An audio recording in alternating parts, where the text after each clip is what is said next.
Hello friends, welcome to Unacademy UGC NET Hindi channel. सभी का हार्दिक अभिनंदन है अनअकैडमी के यूजीसी नेट हिंदी चैनल पर। कैसे हो सब लोग आप?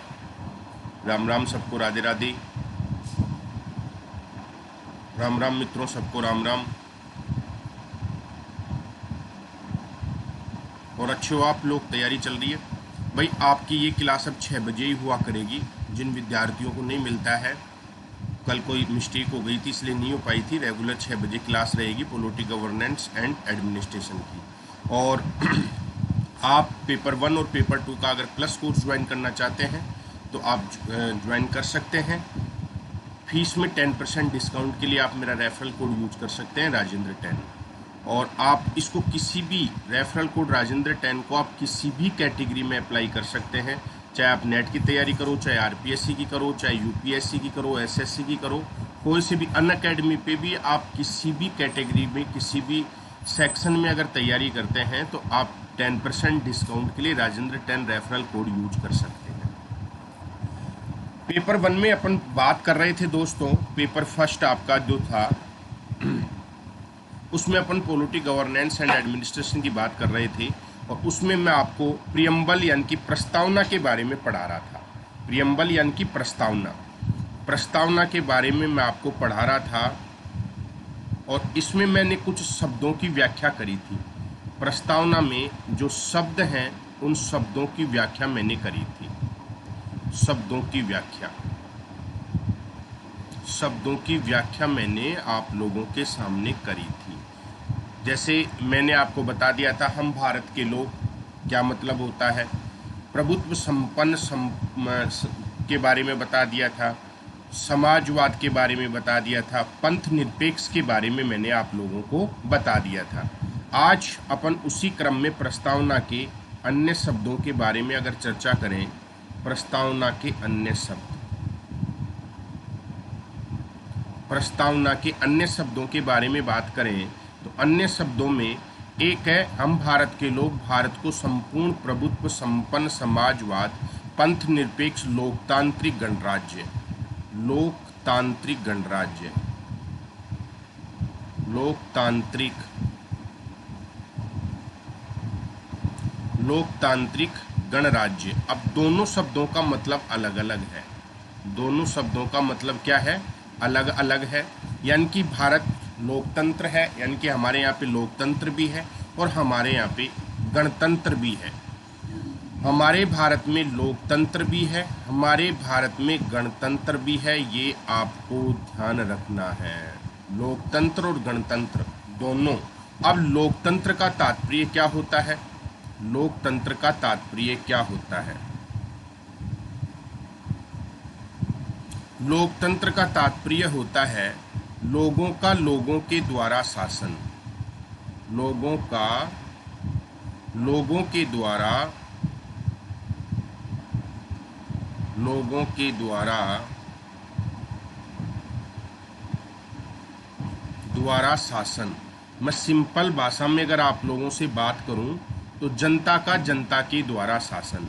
अब मैं दूसरी लाइन अगर आपको बोलूं सिंपल भाषा में, तो जो भारत की जनता है उस जनता का, जनता का जनता के द्वारा ही, जनता का जनता के द्वारा शासन, जनता का जनता के द्वारा शासन। दोस्तों ये आपको ध्यान रखना है।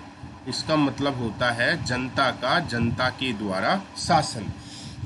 ये आपको ध्यान रखना है। अर्थात इसका तात्पर्य और सिंपल भाषा में बताऊं तो ये हमारा भारत है। बिल्कुल सिंपल भाषा में ध्यान से समझना, ये भारत है।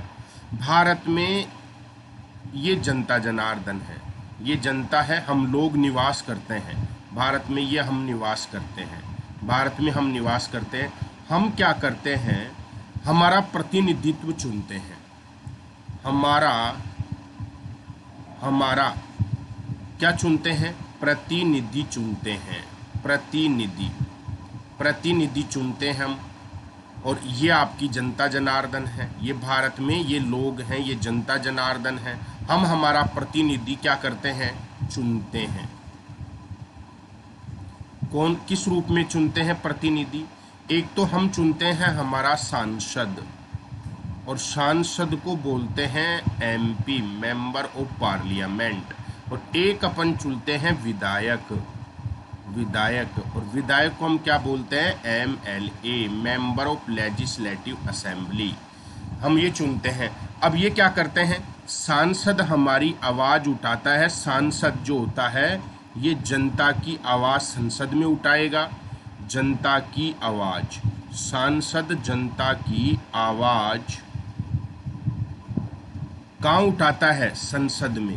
भाई जनता की काम संसद से कौन करवाता है, सांसद करवाता है, जनता थोड़ी सीधी जाती है। और ये जनता की आवाज़ को कहाँ उठाता है, आपके विधानसभा में उठाते हैं, ये विधानसभा में, राज्यों में उठाते हैं। भाई जैसे सपोज करो मुझे कोई काम है, मेरा काम नहीं हो रहा, जैसे मेरे यहाँ पे सफाई की व्यवस्था नहीं हो रही, पेयजल की व्यवस्था नहीं हो रही मेरे विधानसभा क्षेत्र में, यहाँ पे कॉलेज नहीं है, शिक्षा का स्तर गिरा हुआ है, तो हम लोग हमारे सांसद और एमएलए के पास जाते हैं कि साहब हमने आपको वोट दिया है, हमने आपका चुनाव किया है, अब आप हमारी आकांक्षाओं पर खरे उतरो, हमारे तहसील में एक बढ़िया सी कॉलेज स्थापित करवाओ। तो वो जाके विधानसभा में मंत्रियों के सामने ये बात उठाएगा कि साहब मेरी फला तहसील में वहाँ पे एजुकेशन का स्तर गिरा हुआ है, वहाँ पे शिक्षा के लिए नाम मात्र की बस 2 स्कूल हैं, वहाँ पे कोई हायर सेकेंडरी स्कूल नहीं है, वहाँ पे कोई कॉलेज नहीं है, तो मैं सरकार से गुजारिश करता हूँ कि मेरी विधानसभा में अब की बार मुझे एक सरकारी कॉलेज आवंटित करें। तो आप लोगों की बात को संसद में किसने उठाया है, आपके चुने हुए प्रतिनिधियों ने। ऐसा अगर शासन किसी देश में है तो उसको बोलते हैं लोकतंत्र, उसे क्या बोलते हैं, लोकतंत्र। ये आपको ध्यान रखना है, क्लियर है। गणतंत्र का मतलब क्या होता है, गणतंत्र का मतलब होता है कि देश का प्रधान, देश का प्रधान, देश का प्रधान, देश का प्रधान कौन है, हमारे राष्ट्रपति। देश का प्रधान कौन है, राष्ट्रपति है।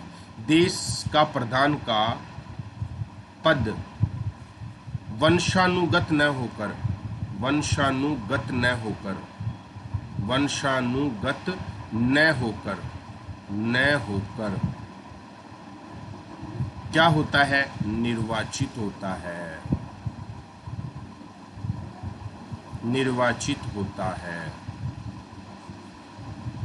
वंशानुगत न होकर क्या होता है, निर्वाचित होता है। अर्थात हमारे भारत में जो राष्ट्रपति होता है वो ब्रिटेन के राष्ट्रपति के समान तो है, लेकिन ब्रिटेन में राष्ट्रपति का जो पद होता है वो वंशानुगत होता है, यानी कि राजा का बेटा राजा बनता है। हमारे भारत में देखो कई देशों में तो क्या होता है, एग्जाम्पल के लिए समझना, राजा का बेटा राजा, राजा का बेटा राजा, राजा का बेटा क्या बनेगा, राजा। ये तो हो गया आपका वंशानुगत, समझ में है ना। और राजा, राजा के बाद, राजा के बाद कोई भी राजा बने, कोई भी राजा बने, बने तो ये आपके हो जाएगा गणराज्य, गणतंत्र, समझ में है ना। यानी कि हमारे भारत में जो देश का प्रधान है वो वंशानुगत न होकर निर्वाचित होता है, जनता के द्वारा निर्वाचित होता है, जनता के प्रतिनिधियों के द्वारा निर्वाचित होता है। इसलिए हमारा भारत कैसा है, गणतंत्र है, ये आपको ध्यान रखना है। हमारे भारत में राजा का बेटा राजा नहीं होता है, समझ में है ना। जैसे ब्रिटेन में राजा का बेटा राजा होता है, तो हमारे भारत में राजा का बेटा राजा नहीं होता। गणतंत्र का तात्पर्य होता है भारत में देश के प्रधान का या राष्ट्रपति का वंशानुगत न होकर निर्वाचित होना। अब ये कई बार एग्जाम में आता है कि भारत एक गणतंत्र है, इसका तात्पर्य क्या है, तो तात्पर्य है इसका कि हमारे भारत में देश के प्रधान या राष्ट्र का वंशानुगत न होकर निर्वाचित होना, यही आपका क्या कहलाता है, गणतंत्र कहलाता है। ये आपको ध्यान रखना, अर्थात राजा का बेटा राजा नहीं बनता, ये आपको ध्यान रखना है। अब भारत पहली बार गणतंत्र कब बना, देखो भारत, भारत पहली बार गणतंत्र भारत पहली बार गणतंत्र बना 26 जनवरी 1950 को। 26 जनवरी 1950 को 50 को। तो भारत गणतंत्र पहली बार क्यों बना? 26 जनवरी 1950 को बना। ये आपको ध्यान रखना है। भारत पहली बार गणतंत्र बना 26 जनवरी 1950 को। और आपसे पूछे क्यों बना 26 जनवरी 1950 को क्यों बना? क्योंकि हमारे प्रधान, हमारे देश के प्रधान, देश के प्रथम प्रधान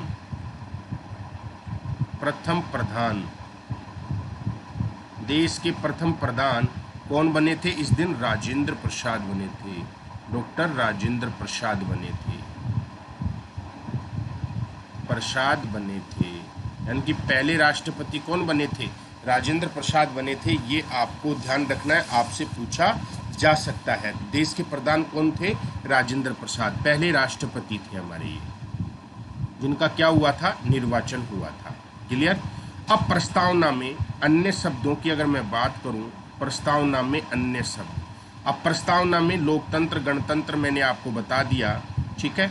अब अगर मैं बात करूं आपके सामने मेरे बच्चों, तो अगला शब्द आपका होगा, हम भारत के लोग भारत को संपूर्ण प्रभुत्व संपन्न समाजवाद, पंथ निरपेक्ष, लोकतांत्रिक गणराज्य, न्याय। अगला सवाल, अगला शब्द क्या है? न्याय। न्याय। तो न्याय शब्द, पहली बात तो ध्यान रखना, न्याय शब्द ये रूस की क्रांति से हमने ग्रहण किया है। रूसी क्रांति से ये शब्द लिया है। रूसी क्रांति से शब्द ग्रहण किया है। शब्द ग्रहण किया है, याद रखना है। रूसी क्रांति से शब्द ग्रहण किया है, ये भी आपको ध्यान रखना है। अगर आपसे पूछे कि प्रस्तावना में न्याय शब्द कहाँ से ग्रहण किया है? रूस की क्रांति से। और इसका तात्पर्य क्या है? हमारे यहाँ पे तात्पर्य क्या है कि भारतीय व्यक्तियों को,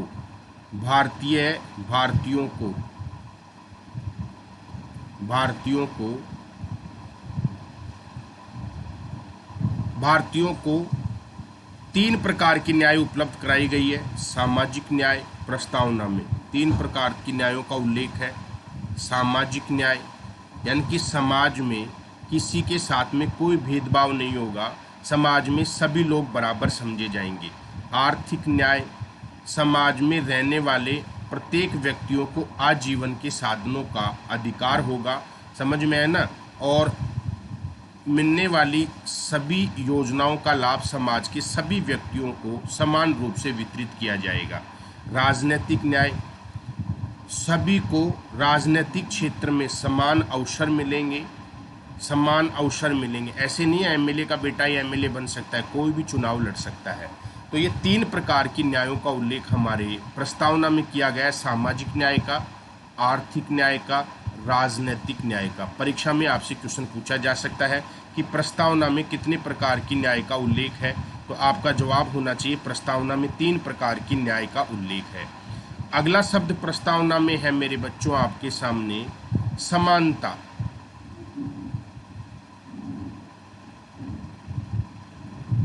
समानता, अगला शब्द आपका क्या है? समानता। तो हमारी प्रस्तावना में 2 प्रकार की समानता है। प्रस्तावना में 2 प्रकार की समानता, प्रस्तावना में 2 प्रकार की समानता, 2 प्रकार की समानता का उल्लेख है। हमारी प्रस्तावना में 2 प्रकार की समानता का उल्लेख है। पहली है आपके अवसर की समानता, अवसर की समानता, यानी कि सरकारी नियोजन में, सरकारी नौकरियों में सभी व्यक्तियों को अवसर की समानता, जैसे चाहे लड़की हो चाहे लड़का हो, चाहे अमीर हो चाहे गरीब हो, सबको अवसर की समानता है। समझ में आया ना? जितने अवसर मेरे को मिलेंगे उतने ही अवसर आपको मिलेंगे।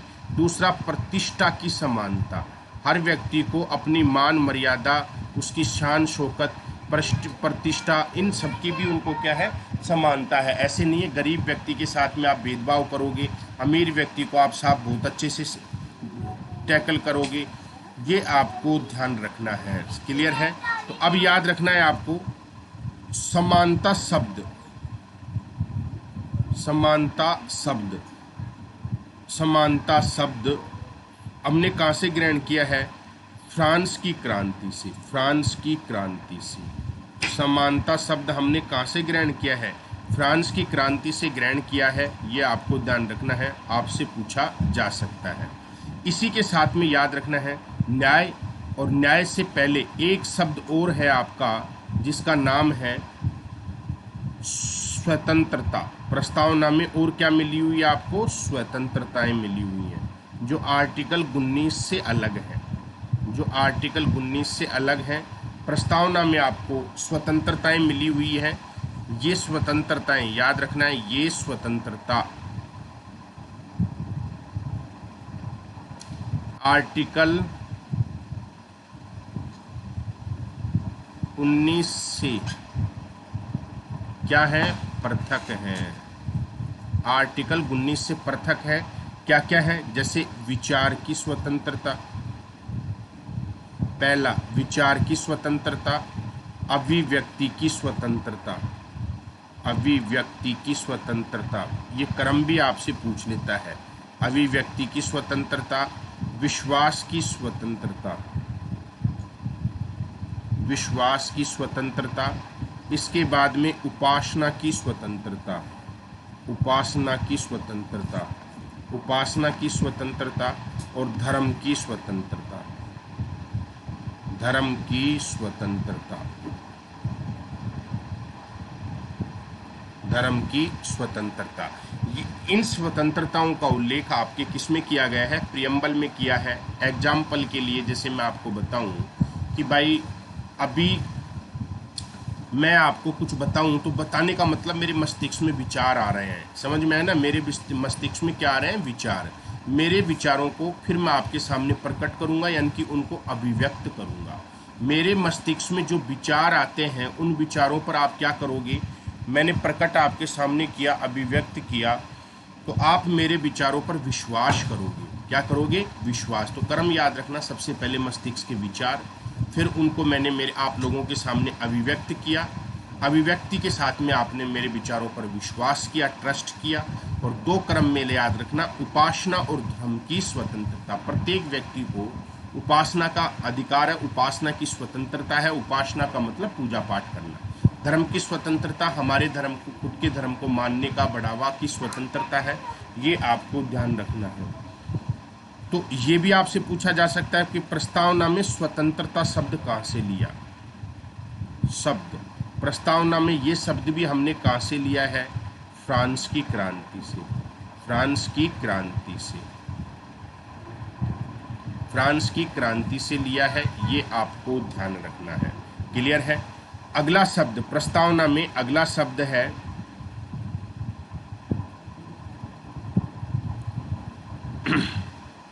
गरिमा। व्यक्ति की गरिमा, व्यक्ति की गरिमा। और गरिमा का तात्पर्य क्या होता है? व्यक्ति की गरिमा। तो गरिमा का तात्पर्य होता है जीवन जीने का अधिकार, जीवन जीने का राइट, जीवन जीने का राइट, यानी कि गरिमापूर्ण जीवन जीने का राइट। याद रखना है। अगला इसका अगला है राष्ट्र की एकता, अखंडता। राष्ट्र की एकता,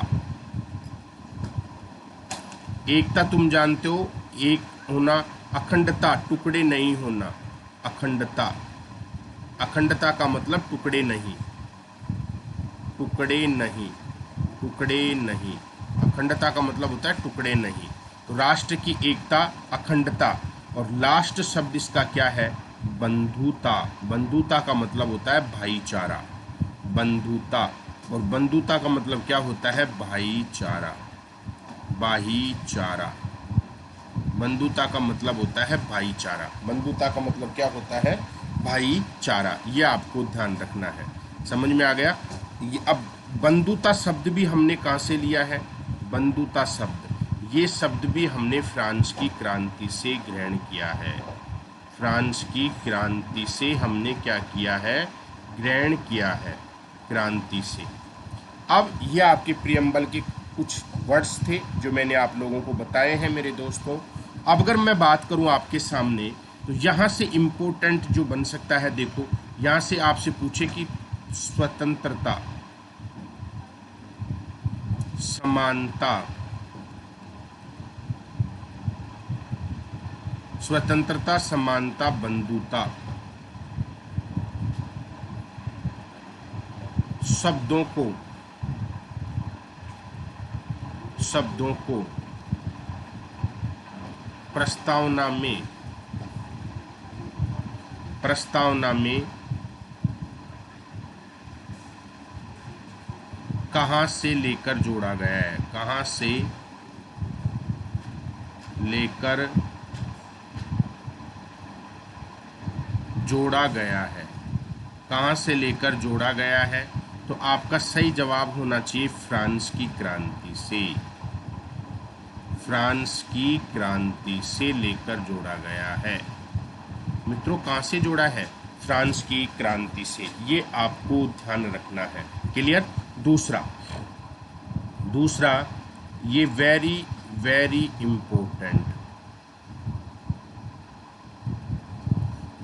इम्पोर्टेंट है, याद रखना है। प्रस्तावना में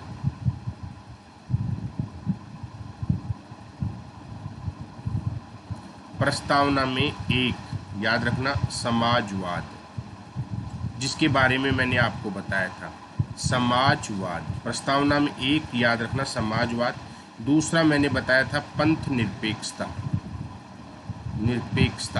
बताया था क्या होता है? पंथ निरपेक्षता। और तीसरा अभी बताया था मैंने अखंडता का मतलब टुकड़े नहीं।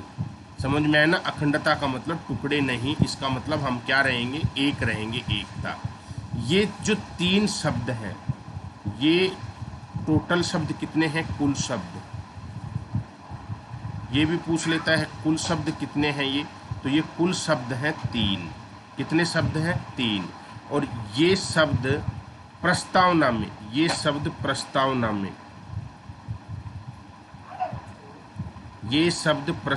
में, याद रखना, ये शब्द प्रस्तावना में 42वां संविधान संशोधन 1976 में जोड़े गए थे। 1976 में जोड़े गए थे। ये 1976 में जोड़े गए थे, याद रखना है। 1976 में जोड़े गए थे। अब आपसे परीक्षा में प्रश्न पूछा जाता है कि प्रस्तावना में समाजवाद, पंथ निरपेक्षता, अखंडता, ये कब जोड़े गए? 42वां संविधान संशोधन 1976 में। पहली बात तो ये, जब ये शब्द जुड़ेंगे तो प्रस्तावना में संशोधन होगा। जब ये शब्द जोड़ेंगे तो प्रस्तावना में हमको क्या करना पड़ेगा? भाई संशोधन तो करना ही पड़ेगा। प्रस्तावना में क्या करना पड़ेगा? संशोधन करना पड़ेगा। प्रस्तावना में क्या करना पड़ेगा? संशोधन। और ऐसा प्रस्तावना में संशोधन केवल कितनी बार हो चुके हैं? केवल एक बार हो चुका है। केवल कितनी बार हो चुका है? एक बार। कब हुआ? 1976 में। कौन से संविधान संशोधन के तहत? 42वें संविधान संशोधन के तहत। समझ में आया ना? इसीलिए 42वें संविधान संशोधन को संज्ञा दी गई है मिनी संविधान। संज्ञा क्या दी गई है इसको? मिनी कॉन्स्टिट्यूशन कहते हैं, मिनी संविधान। 42वें संविधान संशोधन को हम क्या कहते हैं? मिनी संविधान कहते हैं। ये आपको ध्यान रखना है। किसकी संज्ञा दी गई है इसको? मिनी संविधान की। तो ये आपको याद रखना है। हमारी प्रस्तावना में समाजवाद, पंथ निरपेक्षता, अखंडता, समझ में आया ना? ये शब्द 42वें संविधान संशोधन 1976 के तहत जोड़े गए हैं। इसीलिए 42वें संविधान संशोधन 1976 को मिनी कॉन्स्टिट्यूशन कहते हैं। ये आपको ध्यान रखना है मेरे बच्चों। और दूसरी चीज, प्रस्तावना में ये संशोधन केवल एक ही बार हुआ है, 1976 में। अब ये संशोधन प्रस्तावना में एक ही बार हुआ है, याद रखना है। लेकिन ये संशोधन अगर आपसे पूछे कि ये संशोधन प्रभावी कब हुआ था, प्रभावी का मतलब लागू, प्रभावी हुआ, ये संशोधन प्रभावी हुआ का मतलब लागू हुआ, लागू। तो ये संशोधन प्रभावी कब हुआ, लागू कब हुआ मेरे मित्रों? तो याद रखना है 3 जनवरी 1977 में, 3 जनवरी 1977 में ये प्रभावी हुआ था। अब ये भी आपसे पूछा जा सकता है कि जो प्रस्तावना में 42वें संविधान संशोधन 1976 के तहत समाजवाद, पंथ निरपेक्षता, अखंडता जैसे शब्द जोड़े गए थे, एकता जैसे शब्द जोड़े गए थे, ये कब पूर्णतः प्रभावी हो गए थे? 3 जनवरी 1977 में। अब याद रखना है प्रस्तावना में, बहुत इंपॉर्टेंट चीज है, प्रस्तावना में 42वां संविधान संशोधन, 42वां संविधान संशोधन,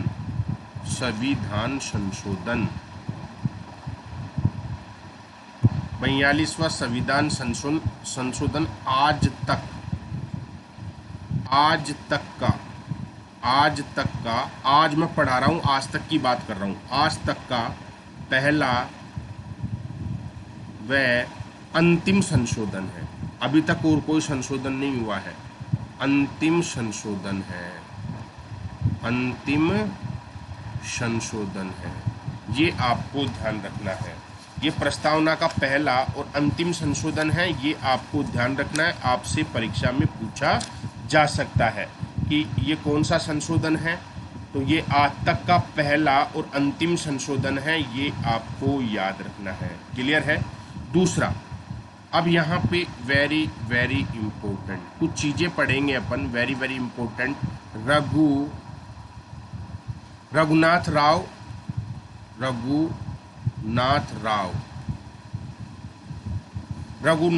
मामले में, रघुनाथ राव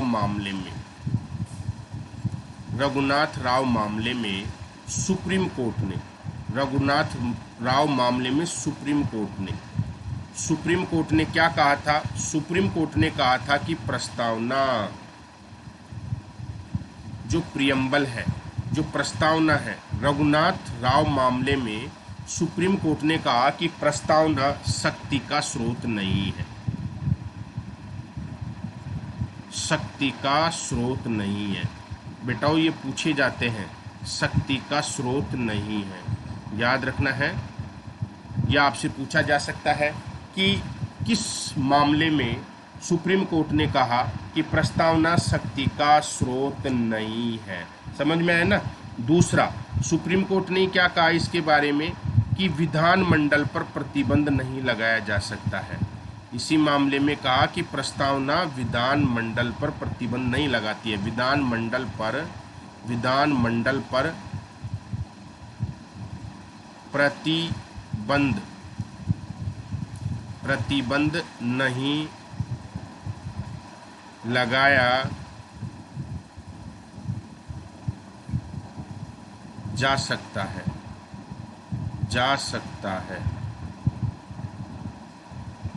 लगाया जा सकता है। याद रखना है, विधानमंडल पर प्रतिबंध नहीं लगाया जा सकता है। तो प्रस्तावना शक्ति का स्रोत नहीं है और प्रस्तावना के द्वारा विधानमंडल पर प्रतिबंध नहीं लगाया जा सकता है। आपसे परीक्षा में पूछा जा सकता है किस मामले में न्यायालय ने ये कहा था कि प्रस्तावना विधानमंडल पर प्रतिबंध नहीं लगा सकती? तो रघुनाथ राव मामले में, याद रखना है। क्लियर? दूसरा, संदिग्ध और दो अर्थों वाले उपबंध को समझाने के लिए उपयोगी है। तीसरी बात इसमें क्या कहा कि प्रस्तावना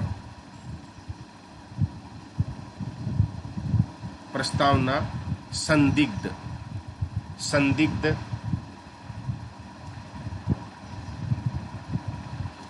व दो अर्थों वाले ऐसा वाक्य जिसके दो अर्थ निकलते हों, ऐसा वाक्य जिसके दो अर्थ निकलते हों, तो दो अर्थों वाले उपबंधों को दो अर्थों वाले उपबंधों को समझाने के लिए उपयोगी है। समझाने हेतु क्या है?